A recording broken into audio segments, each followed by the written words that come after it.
Sari-saring basura ang nahakot ng Metropolitan Manila Development Authority mula sa mga pinaga ng pumping station noong kasagsagan ng malakas na buhos ng ulan.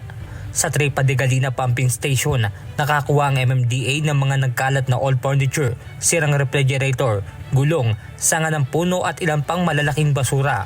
Ayon kay MMDA Chairman Romando Artes, delikado na mapunta ang mga basurang ito sa loob ng makina ng mga pumping station. Ayon pa kay Artes, isa rin ito sa naging dahilan ng mabagal na paghupa ng tubig baha. Ang problem pa rin, pinakita ko nga sa kanila na yung volume talaga ng basura doon na nahihigop po ng aming pumps na nagpapabagal din po ng pagbomba namin ng tubig palabas po ng major waterways. Sa datos ng MMDA, mula noong July 18 hanggang July 22, nakakuha sila ng nasa 526.8 tonelada ng basura sa mga pumping station sa National Capital Region. Habang nasa 76.92 tons naman ang nahakot sa mga isinagawang paglilinis ng mga otoridad sa mga binahang lugar. Samantala, nag-inspeksyon din ng MMDA sa Commonwealth Avenue sa ilalim ng batasan station ng MRT-7. Sa binuksang drainage, nakakuha ang MMDA na nakabarang plywood at tipak ng bato.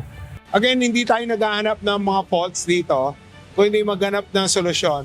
Although yung sa kabila, titi-check din ng contractor kung talagang na barahan yung outlet ng kanilang poste. So, basta ang commitment naman po ng may-ari ng MRT-7, whether or not sila ang nakabara,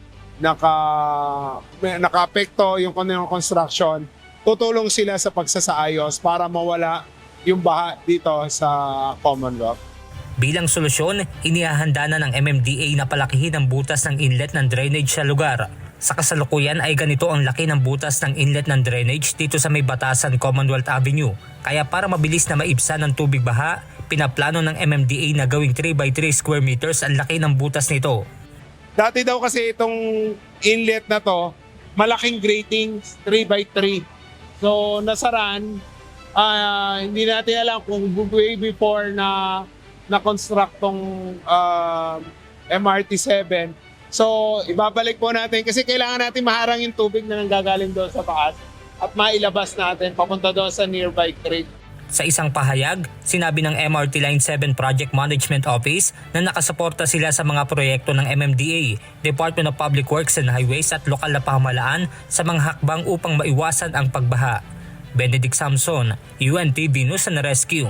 Diyos ang aming sandigan, serbisyo publiko ang aming pinahahalagahan.